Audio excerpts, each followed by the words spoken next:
police decided to now visit their operational methods on them. In fact, I think that something went wrong there. I don't see why the court, if they refused to adhere to the police directive, and the police have put up blockades. Stay with them there and ensure that they remain there until at the time that they will have to disperse. So that is the only area that I think the police went wrong. I also observed that there appeared not to be coordination, proper operational coordination among the police personnel there. You could see that the home police unit appeared to have been well equipped and prepared for the occasion. But looking at the broad perspective, you would notice that quite a sizable number of the police officers present at the place, when they as ordinary observers, they were not wearing any protective equipment. They were not wearing just common ballistic shields, common round shields. They didn't have them. They did not have batons that they could use to disperse a crowd or defend themselves. All that they went with was their bare hands. And you could see ladies running with hair prepared as if they were going for a beauty contest.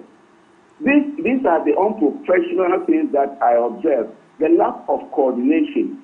And you could see at a point in time, a tear gas was thrown, and it landed right in the midst of police officers. Right.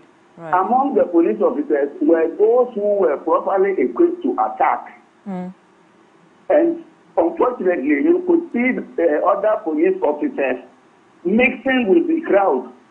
Information has it that some police recruits and under-cadet officers were deployed. I think it was a wrong strategy. They had no business being there.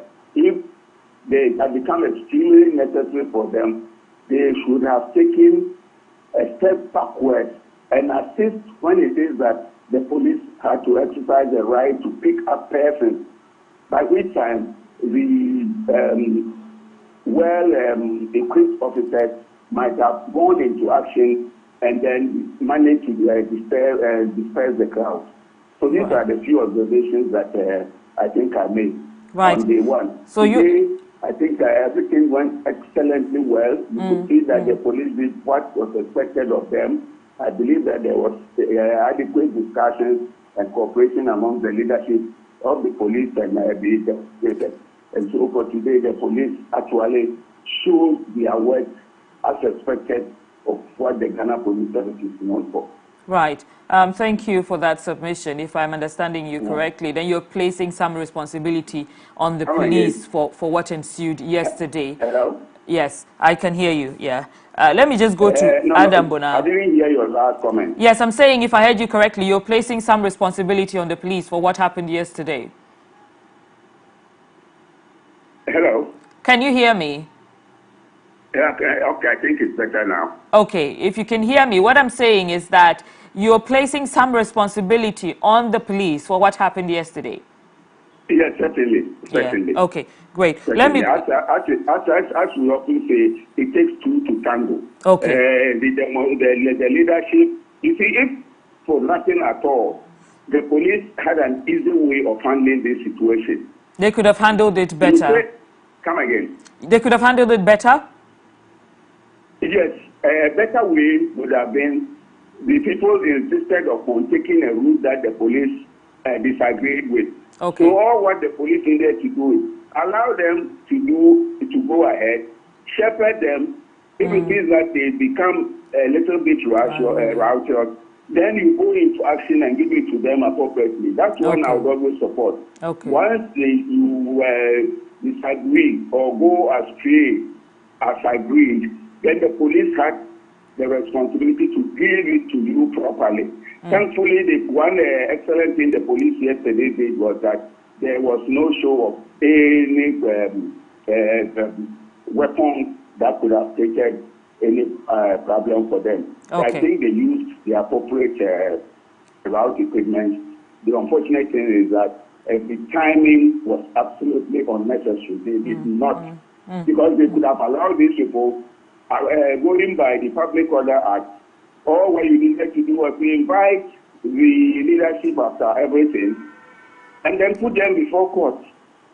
That would have been a very easy and excellent professional manner of handling this. Thank you. You could always lay hands on them. Thank you so much. I understand the police have already spoken about arresting the leaders of the demonstration, but we'll be giving you updates about that when it actually does happen.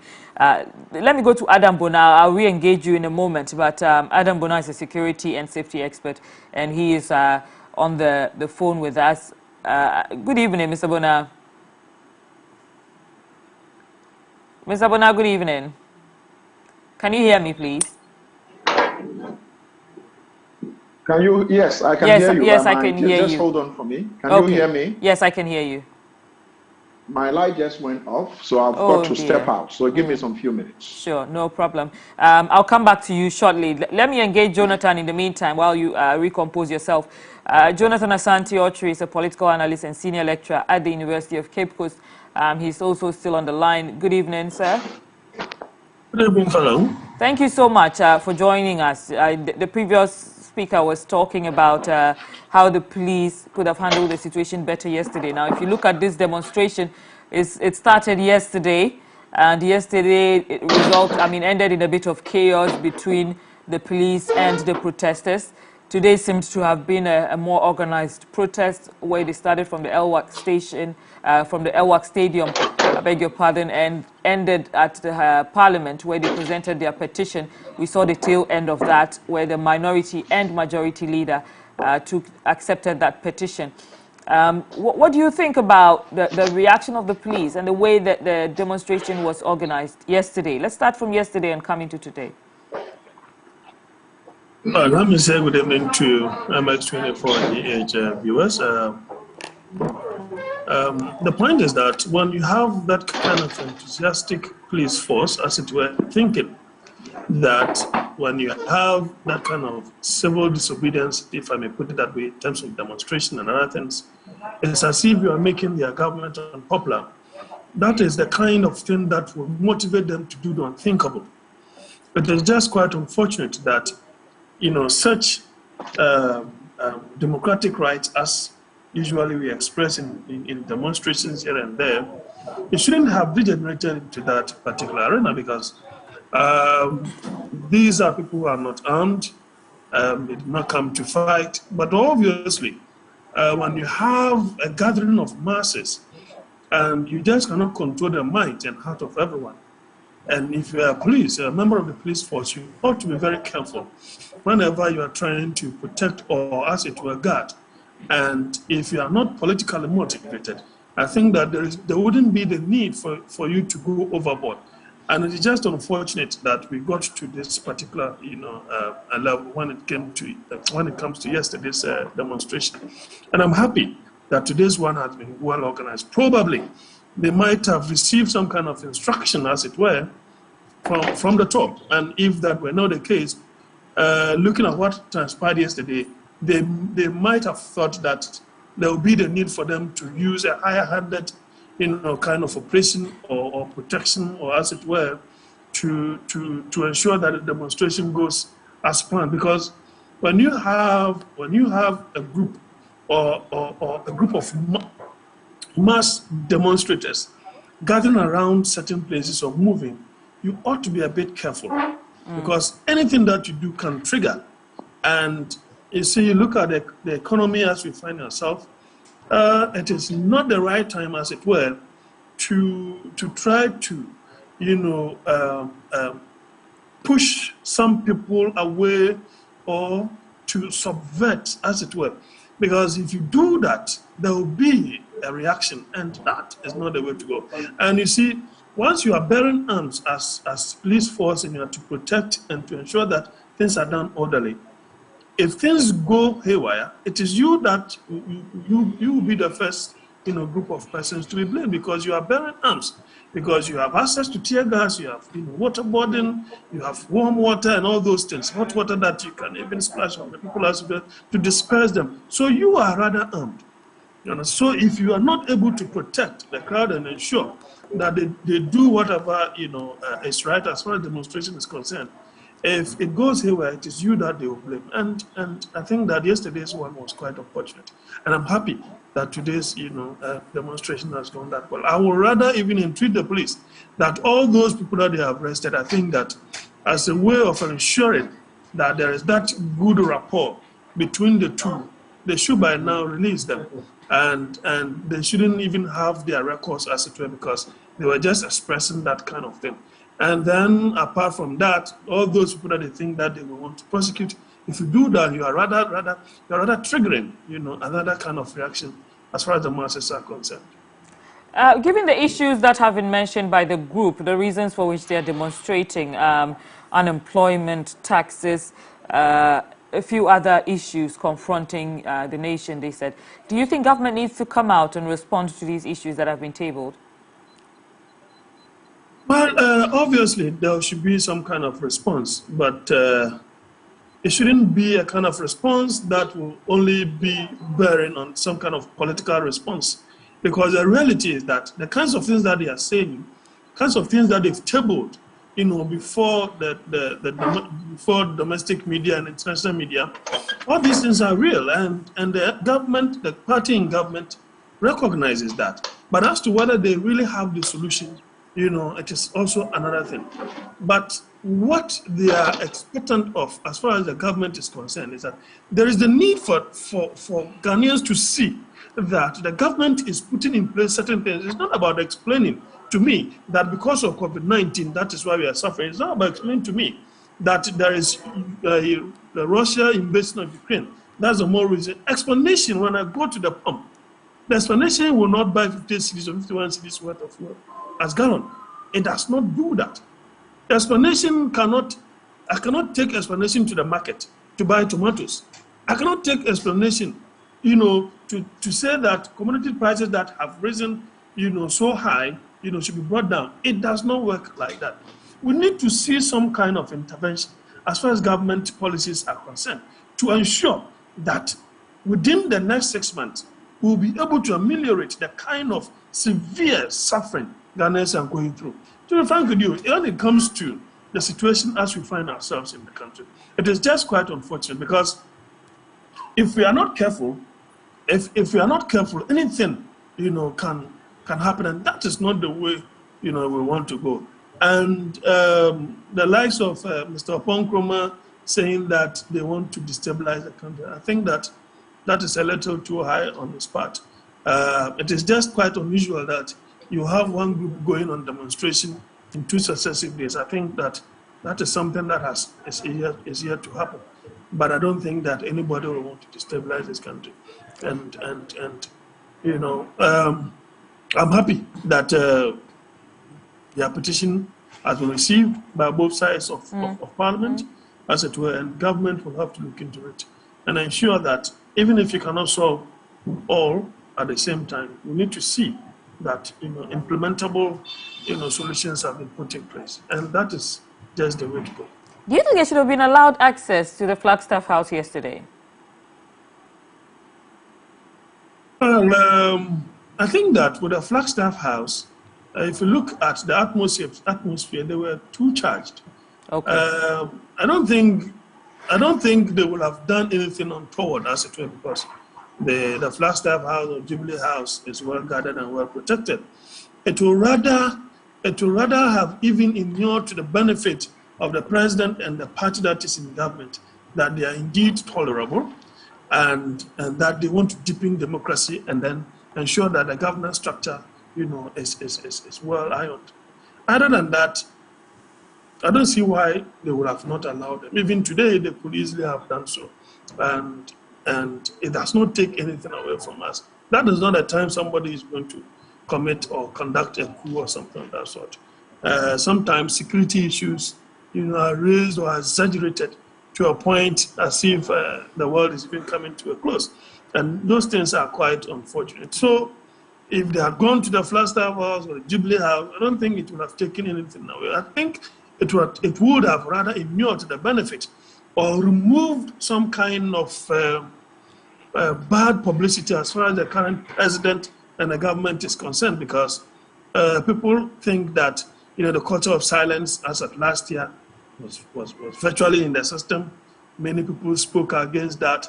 So if you get an opportunity such as this, I think as a politician and a shrewd one, you should be able to take advantage of that and ensure and let the people know that you're not against them, you're not against their happiness, you're not against their progress, and so in development. And that in itself is a shrewd way any politician who is shrewd enough should be able to, have accepted the people at the flagstaff of the players. Right. Thank you so much, Jonathan. I'm going to come back to you in a moment. But if you're watching and you just tuned in, we're discussing the Arise Ghana demonstration, which started yesterday and just ended today with submission of a petition to Parliament. We'll go for a quick break, and when we come back, Spotlight continues. Please stay with us.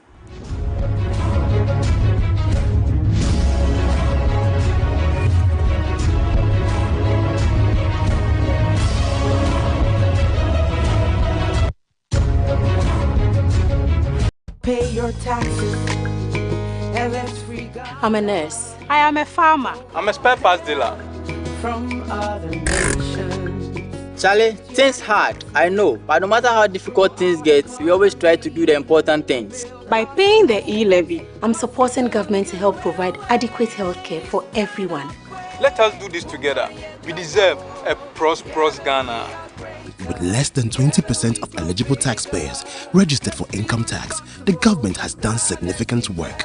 Imagine what we can achieve if more pay the e-levy. Kindly note, however, that you are not charged e-levy when you make transfers from your wallet to an account or another wallet bearing your name. Be the hero Ghana needs. Let your taxes work for you. Pay your e-levy and let's build Ghana together for this generation and the next. This ad is powered by the government of Ghana, Ghana Revenue Authority, and the people of Ghana.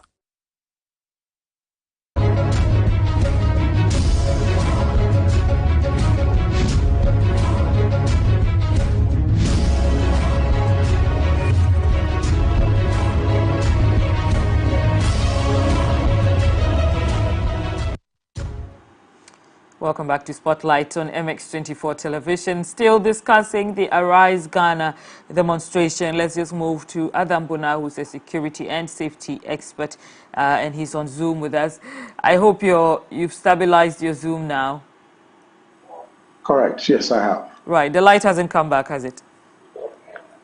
But yeah, I have power now. Okay. It hasn't come back, but I have power now. Okay, great. So when we look at this demonstration between yesterday and today, such a high-charged demonstration with a lot of sentiments, a lot of activity, a lot of people out there expressing their sentiments, some people think that this is not the right time to organize such a high-charged demonstration, especially for security reasons. What would you say to that?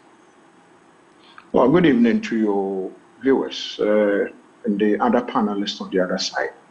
Anyone who says that probably doesn't understand the implications of not having people demonstrate, when they are not happy. It is better for people to vent their displeasure in a more civilized, more democratic ways than to take the laws into their own hands. And so as far as I'm concerned, we have actually gone beyond this type of, gone beyond demonstrating. And so it is something that I foresaw, and I foresee more demonstrations if things don't change, because the demonstrators were out there probably not for just themselves, they were out there for majority of Ghanaians. You want to say 99% of Ghanaians, including yourself, Follow. The fact that we all go to the same pump stations to buy fuel, we go to the same markets, we drive on the same roads, and probably we live in the same country, means that what concerns me would concern you. And so mine is that our destinies are tied together. And so the only thing is that not all of us could pour onto the streets. But those who did that would have done that to safeguard our democracy, would have done that to ensure that we live to see tomorrow the fourth Republican Constitution still in place. Unlike in the past when some disgruntled soldiers, some disgruntled personalities will use the barrel of the gun and keep everybody quiet and take over the administration of the country. This is something that some of us who lived through it are concerned about, that it should never happen again. So as far as I'm concerned, I will never fault anyone who would want to use democratic means to demonstrate, because it is enshrined in the 1992 Constitution. So as far as I'm concerned, it doesn't have any security implication at all, because then you can see, if you look at what happened yesterday, it went a bit very violent. Some of us engaged the organizers, some of the organizers of the leaders of Arise Ghana. Personally, I engaged them, some of them, before, and then during the demonstration, I engaged them. And I had the opportunity to engage the police hierarchy before, during, and after yesterday's demonstration. And I kept admonishing, telling them that it is important to demonstrate in a more, civilized manner, to demonstrate so that whatever the concerns are, they are properly articulated. But unfortunately, that opportunity was missed yesterday. And some of us, again, tried speaking to them to let them know that the fact that they went out there and it became chaotic meant that we were going to discuss the chaos and not the reason why they went out there. And this morning, I articulated that on various platforms, that we seem to be discussing the chaos and not discussing why they went out there. I mean, the other speaker before me mentioned eloquently most of the things. Times are hard. The government doesn't seem to be doing anything. If you ask me, I would want to see a more responsive government. And a more responsive government would rather check and ensure that the fourth Republican Constitution continues to try. And so mine is that probably this would only be a wake-up call to the executive arm of government to ensure that the suffering that ordinary Ghanaians are going through, they are able to bring it down, because yes, we understand, there are some challenges all over the world, but let's concern ourselves. I don't know how a bunch of plantain has anything to do with the fighting that is going on in Ukraine. So if we don't do anything here, that is where the security implications will come, because then a lot more people are beginning to be hopeless, feel hopeless in this country. And I, as a business person and also working in the security fraternity, I will tell you directly that 99% of contractors in this country have moved from the various locations where they are working. Some of them are selling their construction plants. Why? Because contractors, road contractors, and largely contractors who have worked for the government of the Republic of Ghana has not paid. And so they are laying off workers.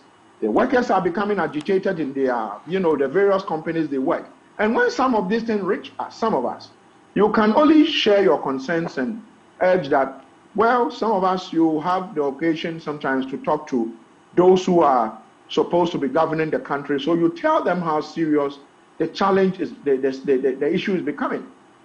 And so for me, Noam, I will tell you without any fear of equivocation saying that we have gotten to a point where the leaders of this country should sit up and ensure that the challenges that confront us, we don't say somebody is trying to destabilize this country. If anything will destabilize the country, it is probably the economic challenges we are faced with that will destabilize this country. But I don't think the young people of this country and those who demonstrated yesterday and demonstrated today they would want anything apart from 2024, when we all go to the polls to thumbprint, to either confirm the MPP as a government to continue or to thumbprint and say another political party should form the next government.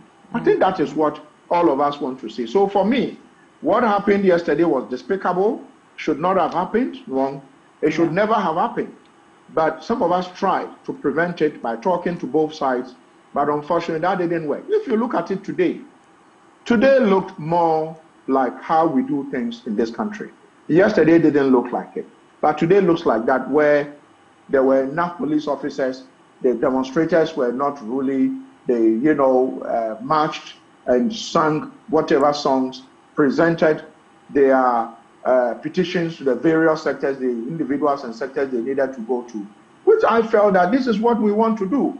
And so I am happy, and I'll congratulate Edem Agbana, Bernard Mona, Thompson, Thomas, Mensah Thomas, and all the people who were involved in the organization of Arise Ghana, demonstration. I'll congratulate them, whilst congratulating the police for showing leadership today.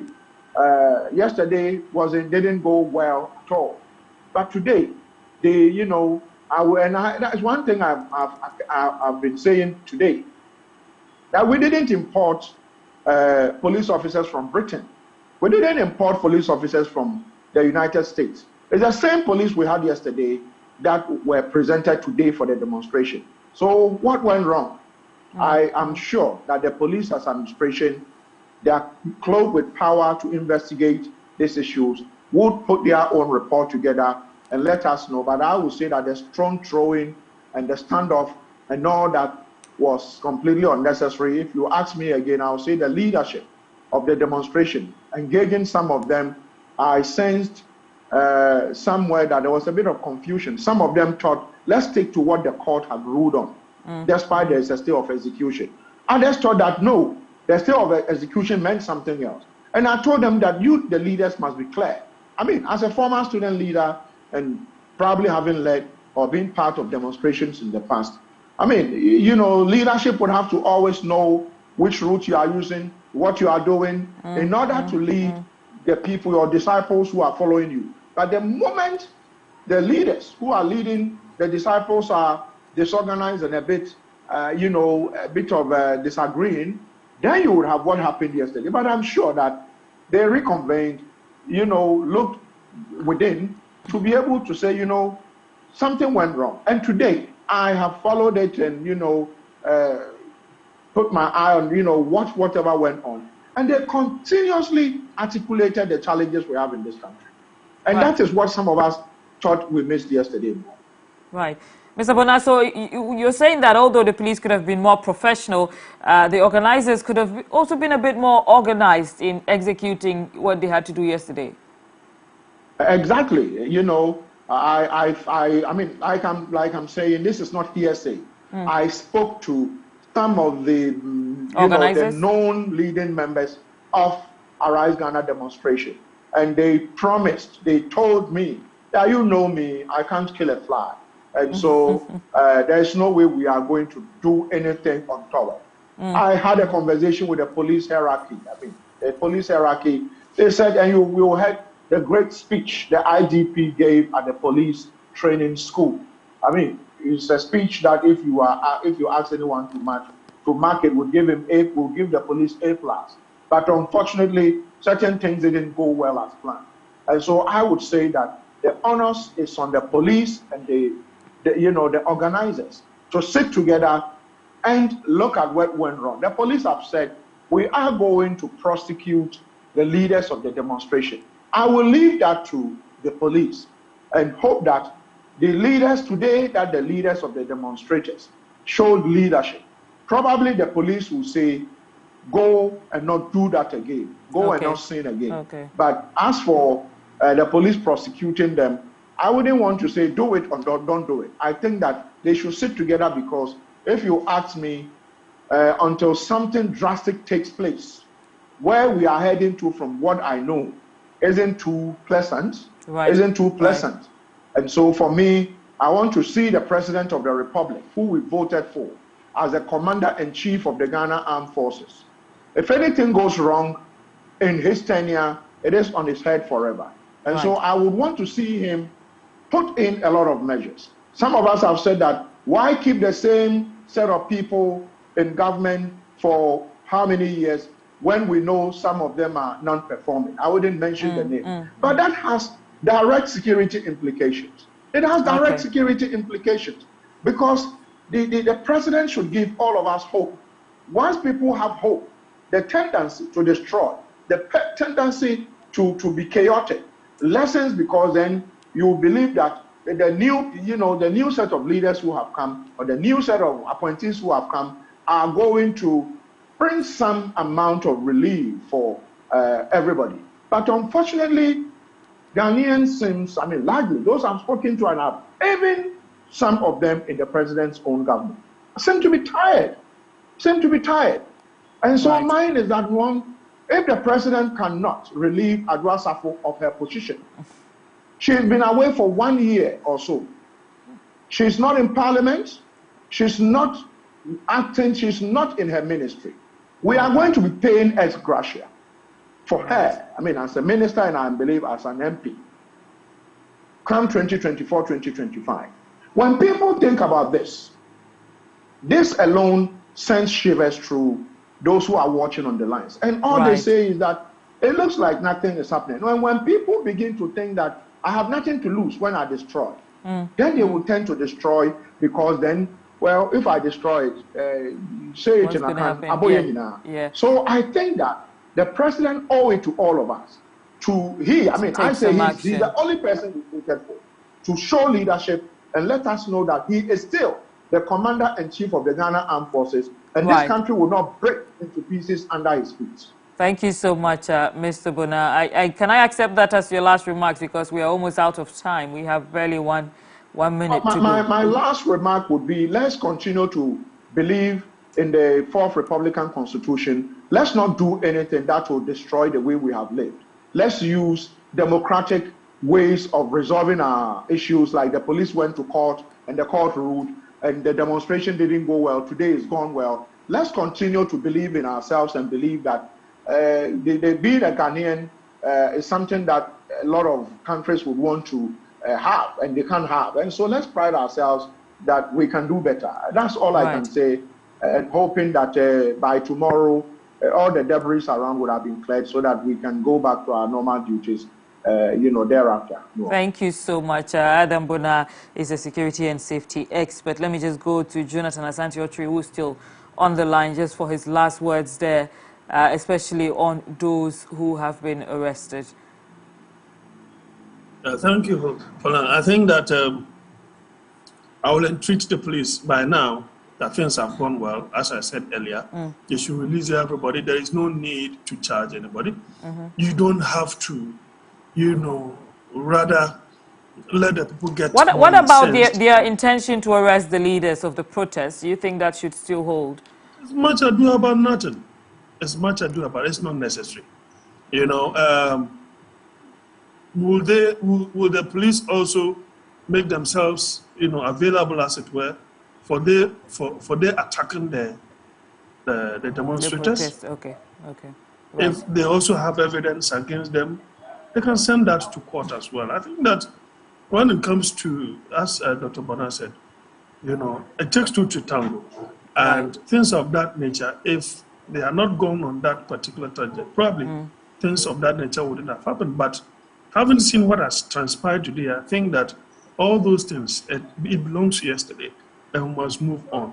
And I think that the government should have taken opportunity of this particular, demonstration to show, as it were, leadership in governance, structure, tolerance, the growth of our democracy. This is something that you need to take advantage of. You need people who are shrewd politicians to sit down, think through that. Because I'm also advising the police, look, the issues that they took to the street, issues of commodity prices, if it comes down, it will equally affect the police positively. The police, you also go to the pump to buy fuel. You are buying at 51. Well, how much is your salary? Even if you are using a saloon car. So if you have a group of people who are doing that, as it were, to ensure that all of us benefit positively, if government intervention inures to our benefit. That is the way to go. People should not think parochially about whether they belong to a political party or not. You are a policeman. You don't belong to any political party. You have to ensure that there is peace and security. And if there is a need for a change of government, you cannot stand in that way. If there is a need for the maintenance of a particular government, you cannot stand in that way. You should be seen to be performing professionally. That is all that you need to do. And I think that, by that, our democracy will still be the envy of Africa and the world. Thank you so much. Jonathan Asante-Oshiri is a political analyst and a senior lecturer at the University of Cape Coast. We also spoke earlier with Adam Bona and Hamza Yakubu, retired Chief Superintendent of the Ghana Police Service. And to you at home that has sat with us for 1 hour of this program, we're very grateful for your time. My name is Nwang Falong. See you same time tomorrow, 5 p.m. right here on Spotlight.